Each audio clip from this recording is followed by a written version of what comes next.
इतवार का दिन हिंदुस्तान के लिए बहुत अच्छा नहीं रहा। कोरोना के ओमिक्रॉन वेरिएंट के 24 घंटों के अंदर 18 नए केसेस सामने आए हैं। अब तक मुल्क की 5 रियासतों राजस्थान, महाराष्ट्र, दिल्ली, गुजरात और कर्नाटक में नए वेरिएंट के कुल 22 केसेस की तस्दीक हो चुकी है। उनमें से 9 राजस्थान, 9 महाराष्ट्र में रिपोर्ट हुए हैं, जबकि राजस्थान में एक ही खानदान के 4 अफराद इस नए वेरिएंट से मुतासिर पाए गए हैं। इस खानदान के 4 अफराद हाल ही में अफ्रीका से वापस लौटे थे और उनके राब्ते में आने वाले 5 दीगर अफराद मुतासिर पाए गए हैं। जीनोम सीक्वेंसिंग के बाद इतवार को इन 9 अफराद में ओमिक्रॉन वेरिएंट की तस्दीक हुई है। इससे पहले पुणे के एक मुल्हिका जिला पिंपरी में 7 अफराद में ओमिक्रॉन वेरिएंट की तस्दीक हुई है। दूसरी जानिब आज पार्लियामेंट की स्टैंडिंग कमेटी की ओमिक्रॉन वेरिएंट से मुतालिक अहम मीटिंग होने जा रही है।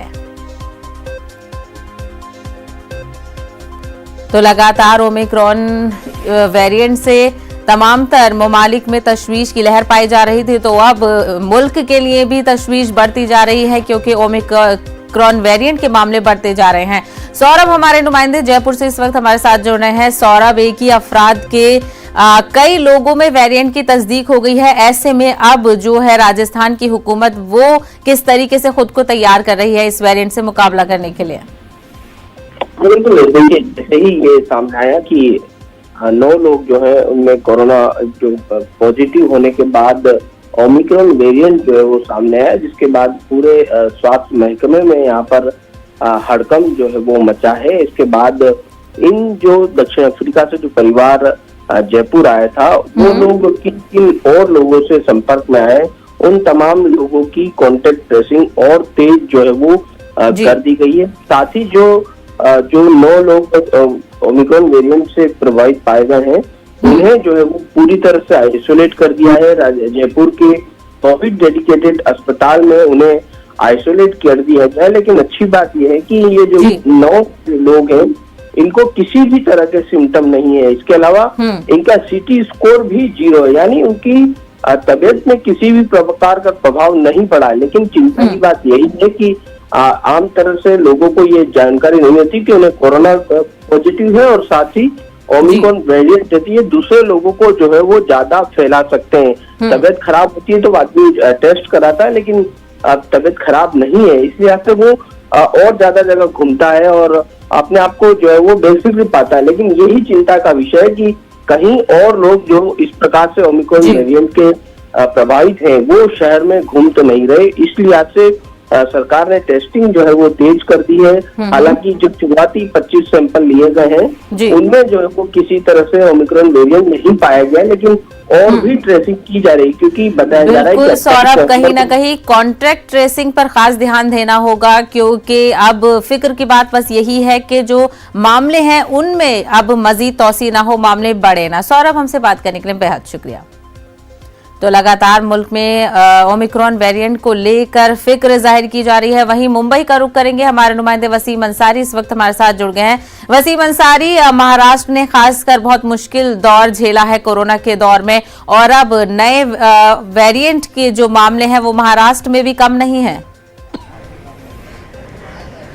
जी ज़रूर, जिस तरह से देखा गया है कि अगर देश की आर्थिक राजधानी मगर मुंबई मानी जाती है तो कहीं ना कहीं जब से ये कोरोना का काल का जो संकट आया है ऐसे में मुंबई में भी और महाराष्ट्र में इसके जो नंबर्स है काफ़ी देखने को मिले हैं। और जब जो नया खतरा ओमिक्रॉन उसे लेकर भी कहीं ना कहीं अब जो नंबर्स है वो मुंबई और महाराष्ट्र में देखने को मिल रहे हैं। भले ही कुछ देर पहले जब हमने मुंबई के मेयर से बात की तो उनका साफ तौर पर कहना था कि मुंबई में अब भी एक भी पेशेंट नहीं आया हुआ है, लेकिन 227 से ज़्यादा सैंपल्स अब तक जांच के लिए जा चुके हैं और कई ऐसे जो है जिस पे डाउट है उसे जीनोम टेस्ट के लिए भी भेजा गया है। लेकिन महाराष्ट्र के आंकड़ों की बात करें तो ये 9 तक पहुंच गए हैं, जो अपने आप में काफ़ी गंभीर आंकड़े हैं। खास करके जो मुंबई महाराष्ट्र का जो पुणे का इलाका है यहाँ पे जो सबसे ज़्यादा मरीज देखने को मिल रहे हैं और उस तरह से जो सरकार है ये पूरी तरीके से अलर्ट नजर आ रही है। आज शाम 4 बजे मैं आपको बता दूं कि टास्क फोर्स की बैठक होने वाली है। इस बैठक में भी कई महत्वपूर्ण निर्णय लिए जा सकते हैं ओमिक्रॉन को लेकर। जिस तरह से देखा गया है कि ये बच्चों को भी कहीं ना कहीं इफेक्ट कर रहा है तो उनके लिए भी खास करके तैयारियां की जा रही हैं। अस्पतालों को भी अलर्ट किया गया है कि अगर इस तरह के सिम्टम्स किसी में पाए जाते हैं और इस तरह की नौबत आती है तो किस तरह से इंतजाम किए जाएंगे। तो सीएम उद्धव ठाकरे जो टास्क फोर्स के जो अधिकारी हैं, स्वास्थ्य विभाग के जो अधिकारी हैं, उनके साथ चर्चा करेंगे। इस बैठक में हेल्थ मिनिस्टर भी होंगे और आज का दिन तो काफ़ी अहम इसलिए भी माना जा रहा है कि आज महाराष्ट्र में दूर दराज से लोग मुंबई पहुंचते हैं। महापरिनिर्वाण दिवस है 65वां बाबा साहब अम्बेडकर का, और यहाँ पे काफ़ी संख्या में भीड़ होती है। तो ऐसे वक्त में लोगों से अपील की जा रही है कि वो सेफ डिस्टेंस रखें, मास्क पहने और सैनिटाइजर लगाएं, क्योंकि अभी कोरोना का जो काल है ख़त्म नहीं हुआ।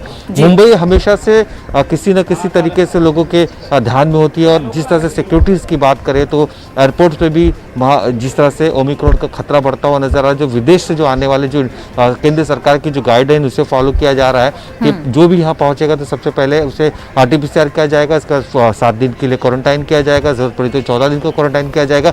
लेकिन अभी कुछ देर पहले जिस तरह से हमने मुंबई के गार्डन मिनिस्टर असम शेख से बात की तो उनका साफ तौर पर यही कहना था कि ये सारी चीज़ें इंतजाम तो हो रहे हैं, केंद्र सरकार से बहुत सारे इंतजाम के बारे में और भी चर्चा की जा रही। ज़रूरत पड़ती है तो ये रूल और रेगुलेशन और भी सख्त कर सकते हैं, यानी कि पूरी तरीके से सरकार इस पे अलर्ट नज़र आ रही है, किसी भी तरीके की कोई खामियां रखना नहीं चाहती और कोई भी कठोर निर्णय लेने से पीछे नहीं हटेगी। जी बिल्कुल, तो कहीं ना कहीं ऐसा दिखाई दे रहा है कि जो कोरोना के नए वेरिएंट से निपटने का रोड मैप है उस पर गौर खौज किया जा रहा है। गाइडलाइंस को भी मद्देनजर रखते हुए तमाम तर इकदाम किए जा रहे हैं। वसीम, हमसे बात करने के लिए बेहद शुक्रिया।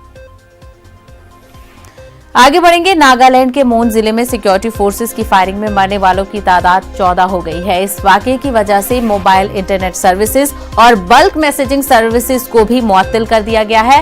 हुकूमत ने इस मामले में SIT जांच का हुक्म दे दिया है। दूसरी जानिब फायरिंग में हलाक होने वालों के अहले खाना से मुलाकात करने के लिए तृणमूल कांग्रेस का एक 5 रुकनी वफ्द आज नागालैंड का दौरा करने वाला है।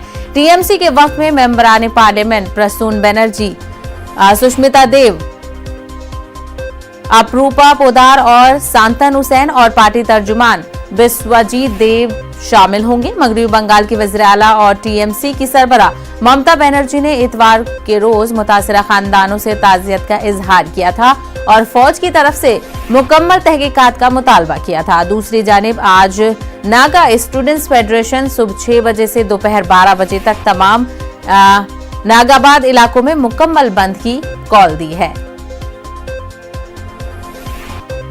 Naga Students Federation held an emergency official meeting at its office and discuss the incident which took place last night at Mon district, Nagaland.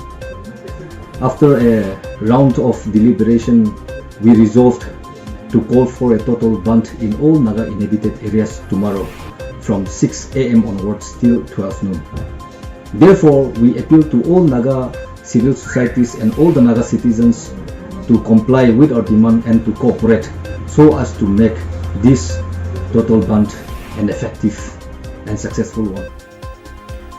तो नागालैंड की सिचुएशन को लेकर बातचीत करेंगे हमारे नुमाइंदे निलॉय भट्टाचार्य इस वक्त जुड़ गए हैं। निलॉय, नागालैंड में इस वक्त सिचुएशन कितनी टेंस है और इसी बीच TMC का जो डेलीगेशन है वो भी पहुंचने वाला है, क्या कुछ सरगर्मियां रहेंगी? सबसे पहले तो जो 13 जो नागा लोग कल जो मारे गए गोलीबारी में, तो उन सारे को सबों का आज दफनाया जाएगा। एक सेरेमनी है, करीबन 10 साढ़े 10 बजे के बीच ये इनको कवर दिया जाएगा और इस बरियल सेरेमनी में नागालैंड के चीफ मिनिस्टर नेफियो रियो, उनके मिनिस्टर्स सब शरीक होंगे जी।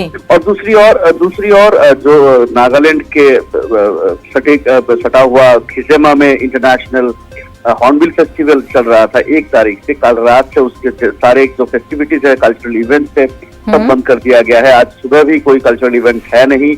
और ये मैं बताऊं कि ये हॉर्नबिल फेस्टिवल में आयरलैंड, पोलैंड, स्विट्जरलैंड, इंग्लैंड सारे जगह से जो सैलानी है वो वहाँ पे आए हुए हैं। और ये एक उत्तर पूर्व का सबसे बड़ा इंटरनेशनल फेस्टिवल है।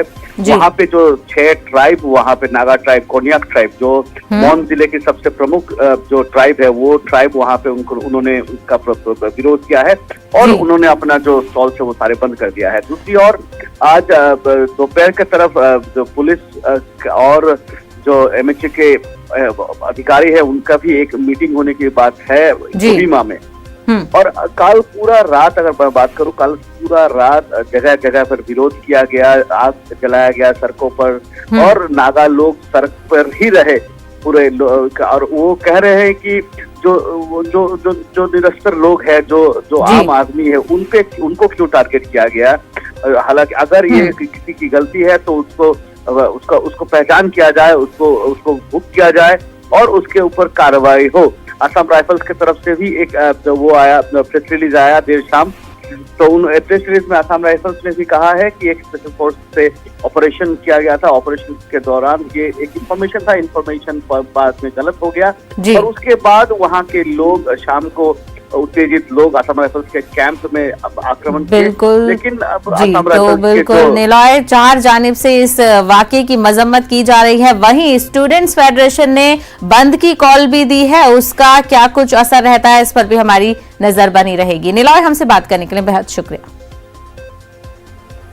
रूसी सदर व्लादिमीर पुतिन हिंदुस्तान और रूस की दिहाइयों पुरानी दोस्ती को मजीद मजबूत करने के लिए आज दिल्ली आ रहे हैं। कोरोना बहरान की वजह से पुतिन का हिंदुस्तान का ये दौरा बहुत मुख्तसर यानी सिर्फ चंद घंटों का रखा गया है। इस दौरान दोनों ममालिक के दरमियान पहले 2+2 मुज़ाकरात होंगे, जिसमें दोनों ममालिक के वज़राए दिफा और खारजा मुज़ाकरात करेंगे। इस दौरान दिफा, तिजारत, सरमायाकारी, तवानाई और टेक्नोलॉजी के शोबों में ताउन को मजीद फरोग देने के लिए मुआहिदों पर दस्तखत किए जाएंगे। वजारत खारजा के मुताबिक पीएम मोदी और सदर पुतिन शाम 5:30 बजे चोटी बातचीत का आगाज भी करेंगे।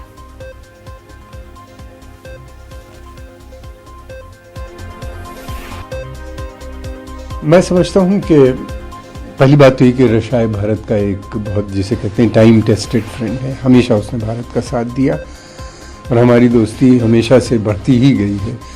और प्रधानमंत्री नरेंद्र मोदी जी के पुतिन के साथ पर्सनल संबंध बहुत गहरे हैं।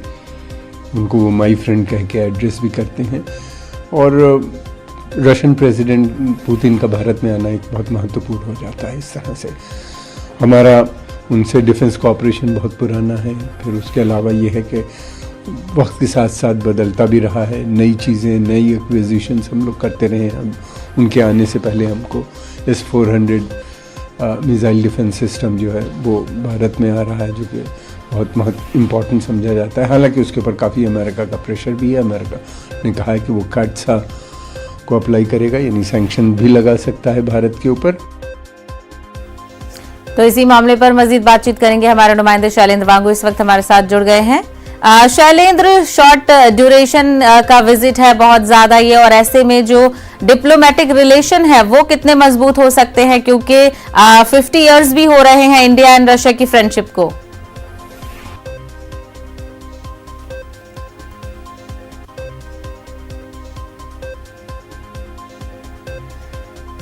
चलिए,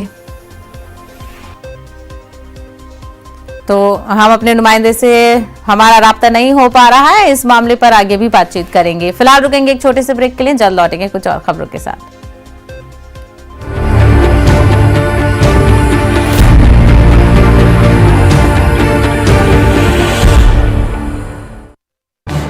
इस न्यूज हेडलाइंस के प्रायोजक पेट सफा आयुर्वेदिक चूर्ण। पेट सफा, हर रोग दफा।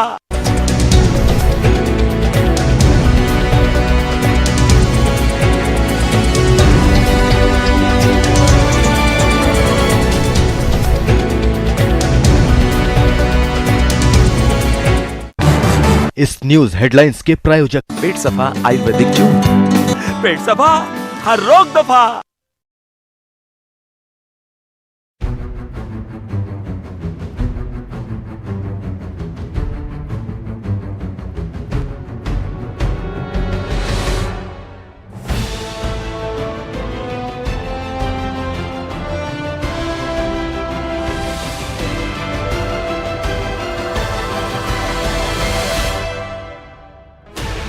Sixteen channels, 15 languages, 26 states, 1,200 plus reporters, 66.9 crore viewers. India's largest news network, News 18 Network.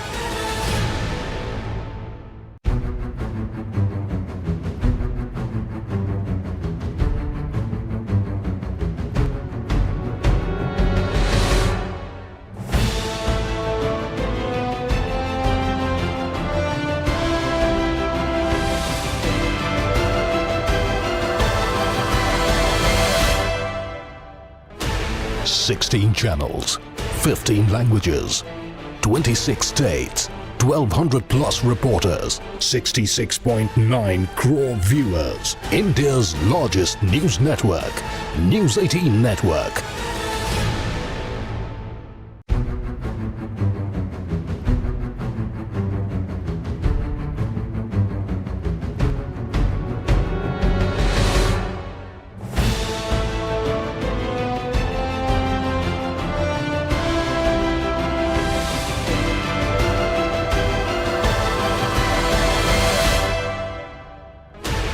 Sixteen channels, 15 languages, 26 states, 1200 plus reporters, 66.9 crore viewers. India's largest news network, News 18 Network.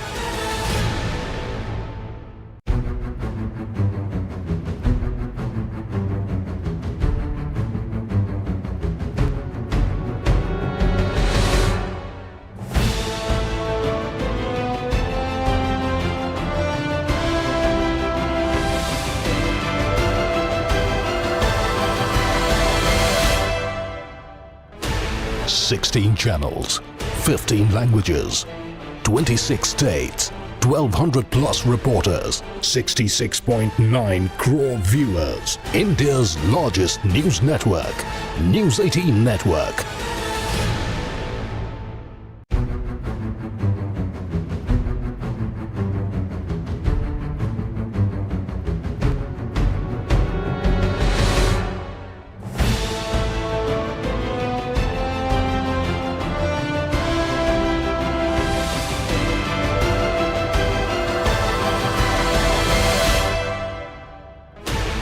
Sixteen channels, 15 languages, 26 states, 1200 plus reporters, 66.9 crore viewers. India's largest news network, News 18 Network.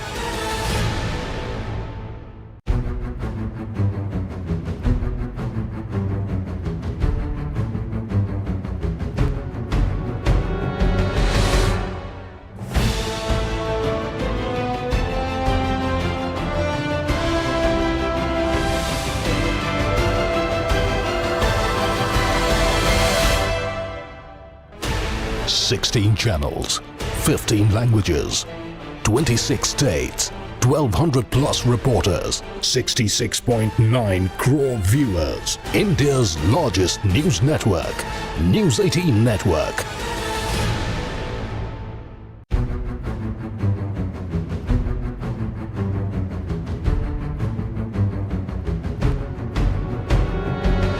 News headlines के प्रायोजक पेट सफा आयुर्वेदिक जून। पेट सफा, हर रोग दफा।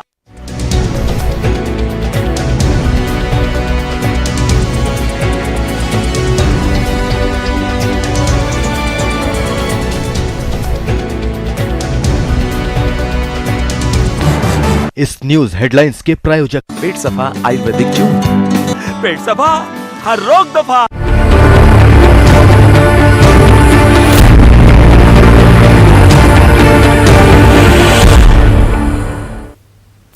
Break के बाद आपका खैर मकदम है। आज बाबरी मस्जिद इन्हदाम की बरसी है। आज ही के दिन 1992 में बाबरी मस्जिद को कार सेवकों ने शहीद कर दिया था।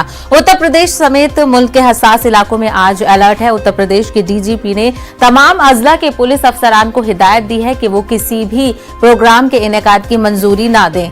उन्हें इजाफी चौकस रहने का हुक्म दिया गया है। इसके साथ ही ओहदेदारों को सिक्योरिटी के वसीतर इंतजाम करने को कहा गया है। दूसरी जानिब ADG law and order Prashant Kumar ने कहा है कि 6 दिसंबर को रिवायत से हटकर कोई तकरीब मुनक्किद नहीं की जाएगी। मथुरा मामले में बड़े लीडरान ने फिलहाल खामोशी इख्तियार कर रखी है। 2 दिन पहले तक डिप्टी सीएम केशव प्रसाद मौर्य लगातार ट्वीट कर रहे थे, लेकिन अब उनका ट्वीट आना भी बंद हो गया है। यहाँ हिंदू महासभा ने मंसूबा बदल दिया है। महासभा की जानिब से अब दिल्ली में अलामती जल अभिषेक किया जाएगा। 6 दिसंबर को हिंदू संगठनों के द्वारा शाही ईदगाह परिसर में जलाभिषेक के कार्यक्रम के बाद पुलिस अलर्ट मोड पर है। हालांकि पुलिस की सख्ती के बावजूद जो संगठन थे उन्होंने अपनी अपील को वापस लिया है, लेकिन पुलिस किसी भी स्तर पर जो है कोई चूक नहीं करना चाहती और उसके लिए प्रशासन ने जो जन्मभूमि परिसर है उसके आसपास के इलाके को पूरी तरीके से प्रतिबंधित कर दिया है। सुरक्षा पॉइंट्स निर्धारित कर दिए गए हैं, वहाँ पर सुरक्षाकर्मी तैनात हैं। लगातार जो उनके द्वारा फ्लैग मार्च किया जा रहा है। ऐसे में खुद एसपी सिटी हमारे साथ मौजूद हैं, उनसे बात करेंगे कि 6 दिसंबर को लेकर किस तरीके की सुरक्षा व्यवस्था की गई है। सर, किस तरीके की सुरक्षा व्यवस्था होगी, लोगों को किस तरीके से लगेगा कि हाँ सुरक्षित हैं? मथुरा शहर की सामान्य व्यवस्था बनी रहे, सौहार्द कायम रहे, कोई अवांछित तत्व कोई अप्रिय घटना ना कर पाएँ, इसी को दृष्टिगत रखते हुए पूरे शहर क्षेत्र को 4 सुपर जोन, 4 जोन और 8 सेक्टर में बांटते हुए विभिन्न पॉइंटों पर पिकेट ड्यूटी तैनात की गई है। इस पिकेट ड्यूटी में हर पॉइंट पे एक इंस्पेक्टर कम से कम मौजूद है जो उस पॉइंट की ड्यूटी को लीड करेगा। इसी प्रकार गश्त पार्टियां हैं जो मोबाइल रख के हर उस संदिग्ध व्यक्ति और बस्त पर नज़र रखेगी जिनकी गतिविधि ठीक ना हो। इसी प्रकार हम लोगों ने अस्थायी कैमरे लगवाए हैं, ड्रोन कैमरों से निगरानी की जा रही है और पैरामिलिट्री फोर्स तैनात की गई है। पीएसी की 5 कंपनी डिप्लॉय है और हम लोग लगातार भ्रमणशील रहकर हर उस सतर्क दृष्टि रखे हुए हैं कि कहीं कोई बात ना हो। कुछ लोगों के खिलाफ कार्रवाई भी की है जिन्होंने सोशल मीडिया पर कहीं ना कहीं जो सामाजिक सौहार्द का माहौल था उसको खराब करने का प्रयास किया। हाँ, जो सोशल मीडिया पर गलत पोस्ट कर रहे थे उनके खिलाफ अब तक 4 मुकदमे कोतवाली और गोविंद नगर थाना क्षेत्र में लिखे जा चुके हैं और उन पर हम लोग सख्त कार्रवाई भी करेंगे। नितिन गौतम, न्यूज़ 18 मथुरा।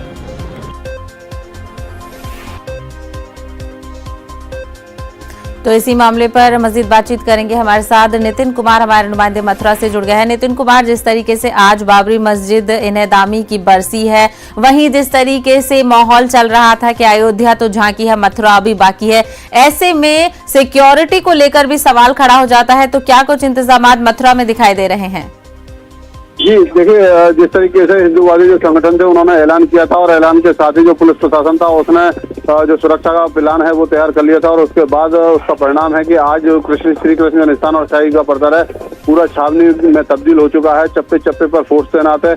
अगर बात करी जाए पुलिस के सुरक्षा इंतजामों की, 4 सुपर जोन, 4 जोन और 8 सेक्टरों में पूरे शहर को बांटा गया है। साथ ही जो 145 जो ऐसे स्थान है जिनको पुलिस ने चिन्हित किया है जहाँ पर चेकिंग पॉइंट्स बनाए गए हैं और वहाँ पर लोगों की चेकिंग करने के दौरान ही उनको अंदर प्रवेश दिया जा रहा है। साथ ही अगर हम बात करें क्योंकि संवेदनशील स्थान है, ड्रोन से भी नजर रखी जा रही है और उसके साथ साथ पुलिस ने जो अस्थायी जो सीसीटीवी कैमरे उनको भी लगाया गया है ताकि कोई शरारती तत्व जो सामाजिक सौहार्द की जो कृष्ण की जो नगरी है उससे जो संदेश जाता है उसको माहौल को खराब न कर सके। साथ ही जो बाहर आगरा रेंज से भी पुलिस फोर्स तैयार किया गया, 5 अपर पुलिस अधीक्षक जो है बाहर से लगाए गए हैं और करीब 2000 से जो अर्ध सैनिक बल है उनको भी तैनात किया गया है। तो आज बेहद अहम दिन है और क्योंकि चुनावी माहौल भी है इस वक्त उत्तर प्रदेश में, तो ऐसे में इंतजामात को लेकर पुलिस की तरफ से सख्त नजर रखी जा रही है। नितिन, हमसे बात करने के लिए बेहद शुक्रिया। लोकसभा और राज्यसभा में अपोजिशन जमातों के लीडरान आज सुबह 10 बजे पार्लियामेंट के जारी सरमाई इजलास की हिकमत अमली तैयार करने के लिए मीटिंग करेंगे। ये मीटिंग राज्यसभा में अपोजिशन लीडर मल्लिकार्जुन खड़गे के दफ्तर में होगी। मीटिंग में सेशन के दौरान पास होने वाले अहम बिलों और हुकूमत को ऐवान में घेरने के लिए आगे की हिकमत अमली क्या होगी, इन उमूर पर तबादले ख्याल किया जाएगा। राज्यसभा में आज महंगाई और नागालैंड मामले को लेकर हंगामा आराई का इम्कान है। मुंबई के वानखेड़े स्टेडियम में खेले जा रहे दूसरे टेस्ट के तीसरे दिन का खेल टीम इंडिया के नाम रहा। टीम इंडिया की जानिब से 546 रन के हदफ के जवाब में न्यूजीलैंड ने 140 रन पर 5 विकेट गंवा दिए। न्यूजीलैंड को जीत के लिए 400 रन दरकार हैं, जबकि इंडिया को टेस्ट और सीरीज जीतने के लिए 5 विकेटें दरकार हैं। तीसरे दिन का खेल खत्म होने तक राचन रविंद्र 23 गेंदों पर 2 और हेनरी निकोलस 46 गेंदों पर 36 रन बनाकर नॉट आउट लौटे। निकोलस अब तक 7 चौके लगा चुके हैं। हिंदुस्तान के लिए अश्विन ने 3 और अक्षर ने 1 विकेट हासिल की है।